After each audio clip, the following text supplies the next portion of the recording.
Teamwork isn't just nice to have in business, it's the undisputed competitive advantage. When your team members work as a unified force, your whole operation benefits through higher productivity, thriving creativity, and unstoppable momentum. Welcome to the Impactful Teamwork Podcast, where we share with you strategies and tactics to help you develop game-changing teams so that you and your business can make a real difference in the world.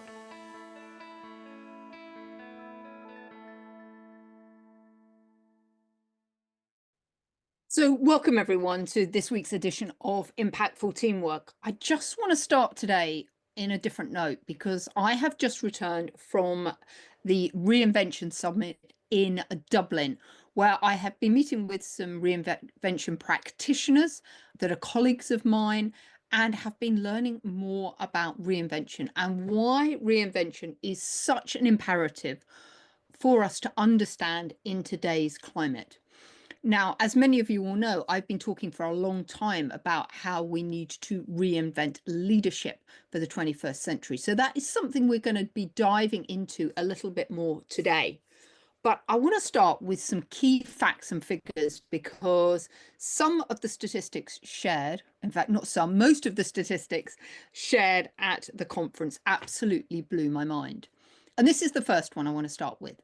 85% of business models will be obsolete within 5 years. Let me just say that again. 85% of business models will be obsolete within 5 years. And that's according to the Gartner Future Business Survey. So why does that matter? Why is it important that the business model is going to be changing? And why is it changing?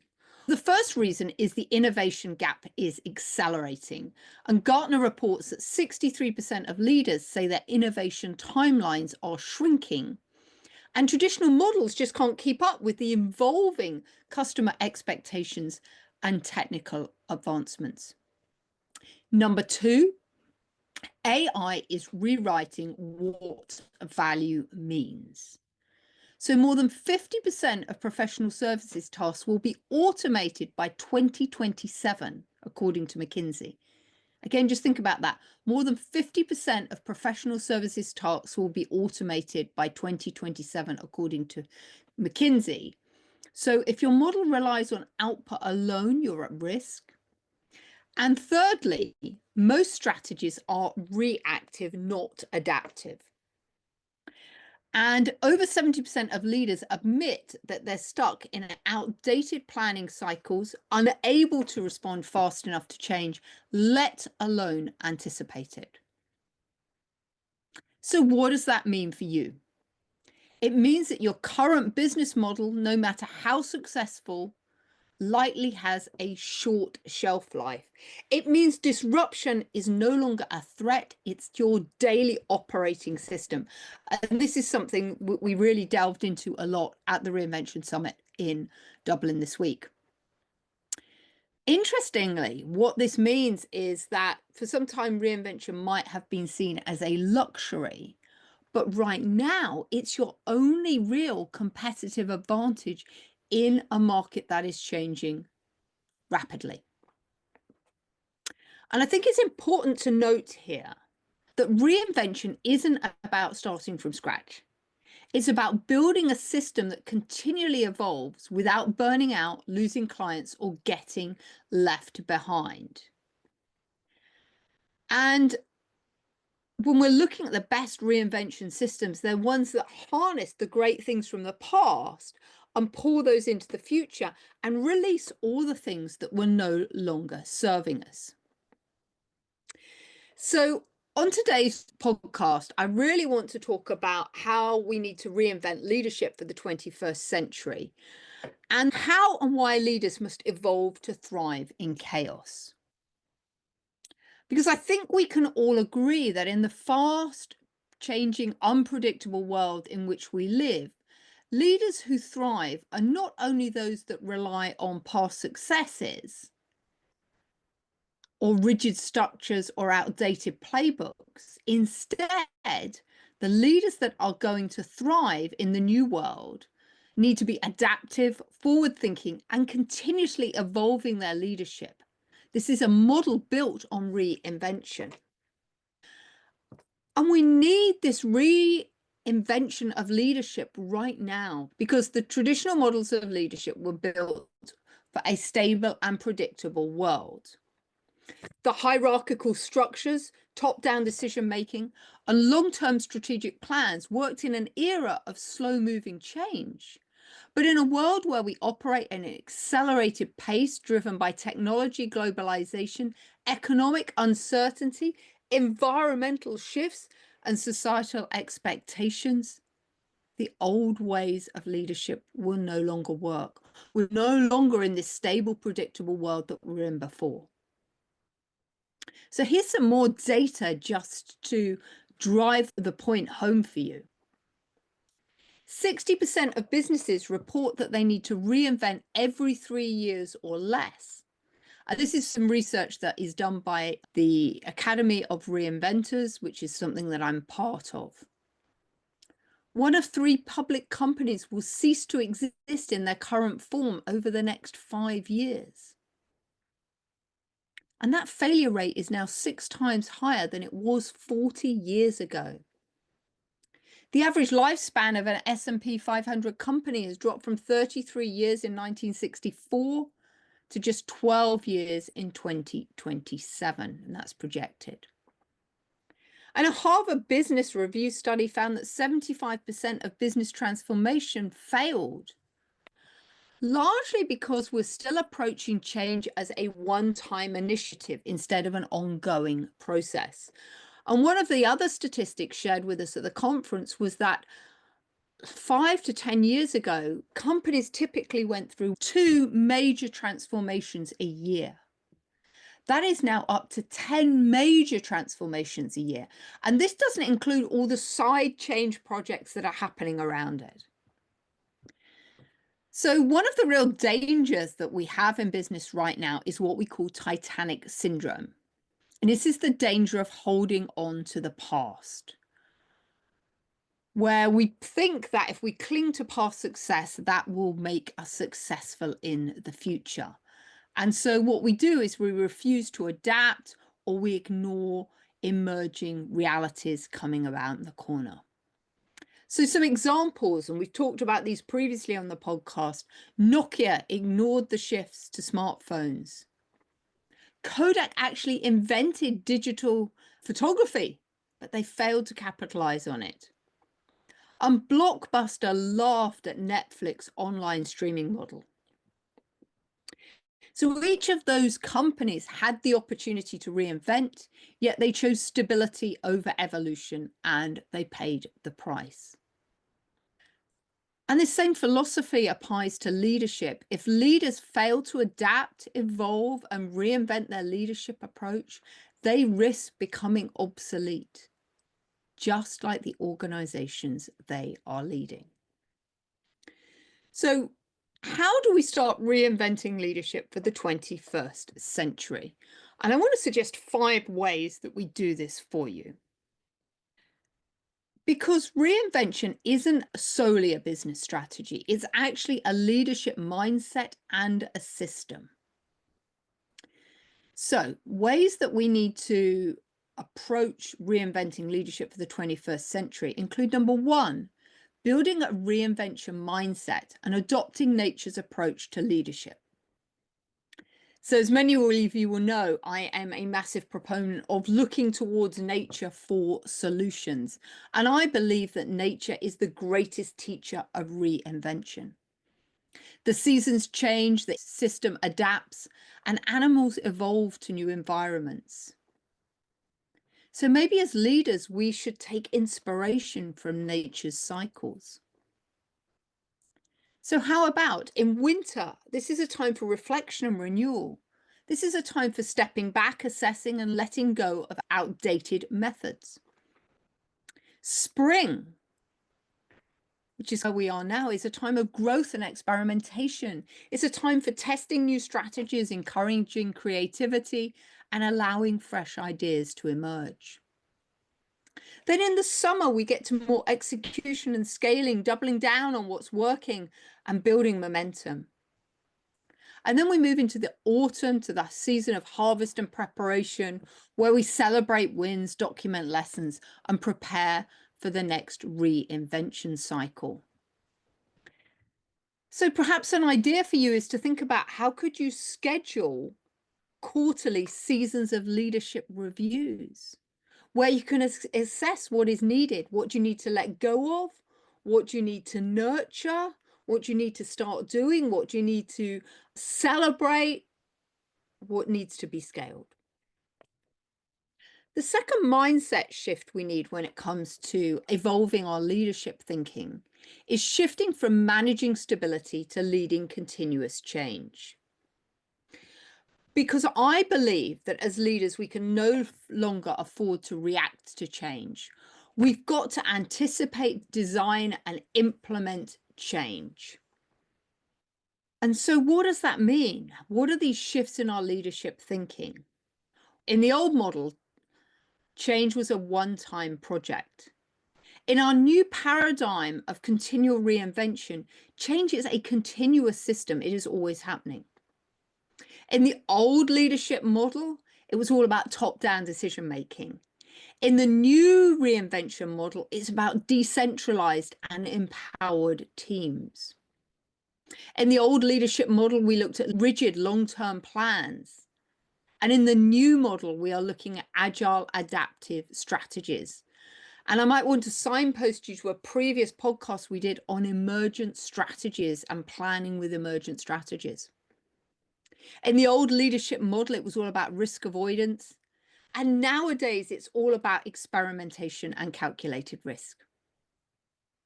And in our old leadership model, it was all about control and efficiency. And nowadays, it's about innovation and flexibility. So the third way is about how do we reimagine our leadership role? How do we become the chief reinvention officer of our business? We need to become the sort of leader who anticipates this change, designs new strategies, and implements the transformation continually. And there's 6 pillars of reinvention that we use within the Academy of Reinvention. And the first of those is anticipation. We need to actively scan for emerging trends before they become disruptions. And actually at the conference, we had Rita McGrath talking to us. Rita has written an incredible book called Seeing Round Corners. And this is exactly about how do we actively scan for these emerging trends before they become disruptions. The second pillar is all about experimentation. Testing new ideas rapidly, learning to fail fast and learn fast mindset. And experimentation is so important in business today. I can't tell you the number of businesses that I've observed and read about that have failed because they've striven for perfection. And when we're striving to perfection, when it comes to releasing a product or service, it never gets off the shelf. And then what happens is the competition takes over. And before we even have an opportunity to release that product or service, it's obsolete. So we live in a world of dynamic change. So it's so important that we learn to fail fast, which means we need to get into action and get things into play. The third pillar is all about collaboration. It's about breaking down these silos and encouraging cross-functional and cross-industry learning. And some of you will recall one of my biggest frustrations when I was working in the corporate world was this lack of collaboration and the way that one part of the organization didn't know what was happening in the other part of the organization. So we were replicating activities and wasting so much time, energy, and resources. The fourth pillar is all about sustainability. We have to lead with long-term adaptability in mind and not just short-term gains. And one of the big challenges that we're struggling with in business right now is this sort of instant gratification need that we've got. We want everything to happen now. We want immediate results. But what that sometimes means is we put in processes and systems that won't stay agile and adapt for the long term. The fifth pillar is all about resilience. It's about creating a culture that embraces uncertainty and sees change as an opportunity. So many people I talk to see change as a threat and something to be worried about. I have a very different perspective, and that's probably why I'm passionate about reinvention, because I do see change as an opportunity. It's an opportunity to do things differently, to improve systems, to improve processes. And finally, the sixth pillar is all about people empowerment. We need to equip our teams with the skills and autonomy and the mindset to adapt. As I've already said, a lot of people are resistant to change. So we need to empower our teams. We need to get them involved in any change or reinvention initiatives early on. We really need to help them understand what's in it for them. Most people resist change because there's some degree of fear attached to it. They're worried about what might happen to their job, their role, how things might change, and they definitely can't see what's in it for them.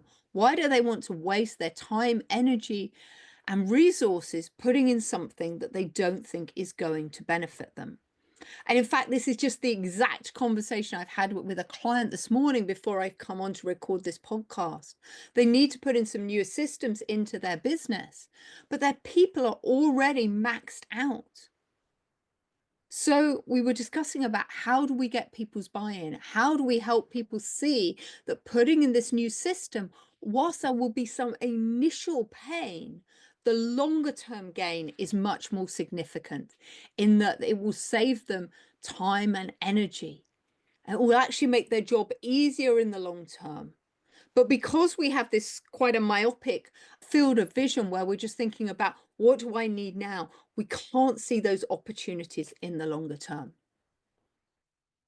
So the fifth way that we start reinventing leadership is thinking about how the team collaborates. And we've got to remember that we need to move from hierarchies to networks of people, because we know this traditional hierarchical leadership no longer works.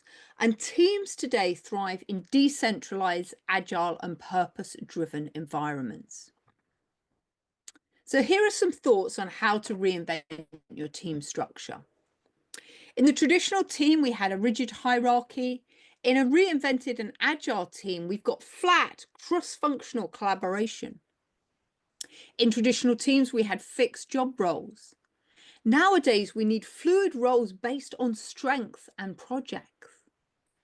And I might just want to signpost you here to the podcast we did when I interviewed Nathan Ott of the GC Index about find out where your team's energy for impact is, where their strengths are, what are the types of projects they're energized with, and give people those types of roles to do. In traditional teams, we had top-down decision making. In the new world, we want to look at empowered and self-directed teams. One of the big problems with top-down decision making is that we create bottlenecks within the business and nothing can move and be as agile and flexible as we need to be because we're waiting for one person to make a decision. So let's just empower our team members to make those decisions. And in traditional teams, in the past, we've had a lot of siloed departments. And in the new reinvented agile team framework, we've got cross-functional networks that work together. So something you might like to explore is how you could introduce something that I call reinvention labs. And these are teams dedicated to testing new ideas and processes and leadership styles in small controlled experiments. We don't want to roll something out that might not work. So let's think about business as an experiment. How can we do something? Try it out, find out, take the learning. Did it work? Did it not work? What do we need to change? And finally, how about building a reinvention system and making change part of your daily operations? We need to bake reinvention into the DNA of the organization. So how do we do that? Here are a few ideas. You might want to create a reinvention budget and allocate resources specifically for innovation and experimentation. In business, we're all about KPIs. So we need to think about how do we measure what matters and think about tracking metrics that are beyond financials. And how could we track metrics such as agility, adaptability, and team engagement? We build our reinvention system by also celebrating failure, rewarding the learning and risk taking and not just the results.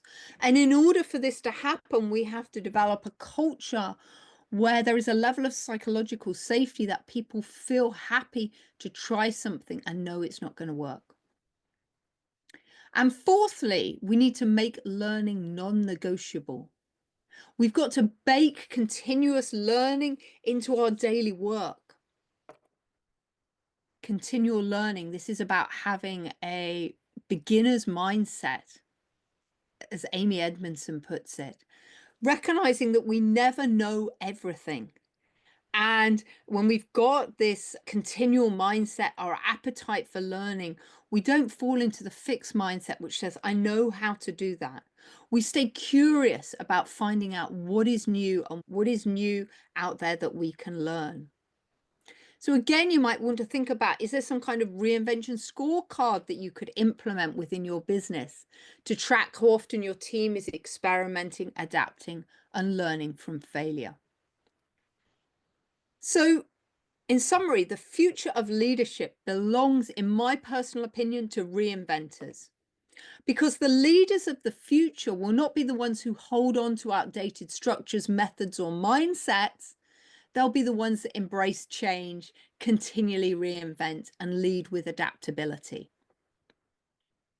So let's just summarize some of the things that we've spoken about today and some of the things that you can put in place to help you step into your role as a reinvention leader. And the first is that you might want to think about how you can adopt nature's reinvention cycles by scheduling seasonal leadership reviews. You might want to look at how you can use the Titanic syndrome diagnostic to identify outdated leadership habits. You might want to experiment and empower your teams through reinvention labs. And think about how you can shift from the stability to agility by leading reinvention and not just change. And finally, how do we bake reinvention into the DNA of the business so that we are continually learning and innovating as part of our daily operations? Because reinvention isn't a one-time project, it's a way of life for 21st century leaders. And the question isn't whether or not you need to reinvent, but how fast can you start? So I'd love to hear your thoughts on how you're going to reinvent leadership for yourself personally and within your organization. Expect to see a lot more from me on this whole topic of reinvention down the road, because it's just fundamental to how we need to adapt to survive in the world going forward. So I'm super excited. I'm really excited to share a lot of my thoughts with you as we move forward on reinventing leadership, how we create high performance teams and how we do that as a leader. This is an incredible journey. We are at such an exciting point in the evolution of business. And I'm always for somebody who's a pioneer, just like you, a trailblazing leader who wants to be at the forefront of that new wave. And we have the perfect opportunity to do that if we're just open and ready to explore and be agile about what's possible. So I really hope you've enjoyed this edition of Impactful Teamwork, and I look forward to catching you again soon. Bye-bye.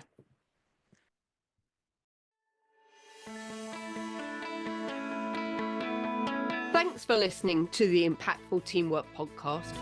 Please stay tuned for future episodes and do subscribe wherever you get your podcasts. If you've enjoyed this episode, please leave a rating on your favorite platform. Recommendations are essential for attracting new listeners. Please follow us on social media at Julia Felton and at Business Horsepower. And if there are any topics you'd like us to cover on future episodes, please do let me know. Remember, you and your team are always making an impact. What impact will you make today?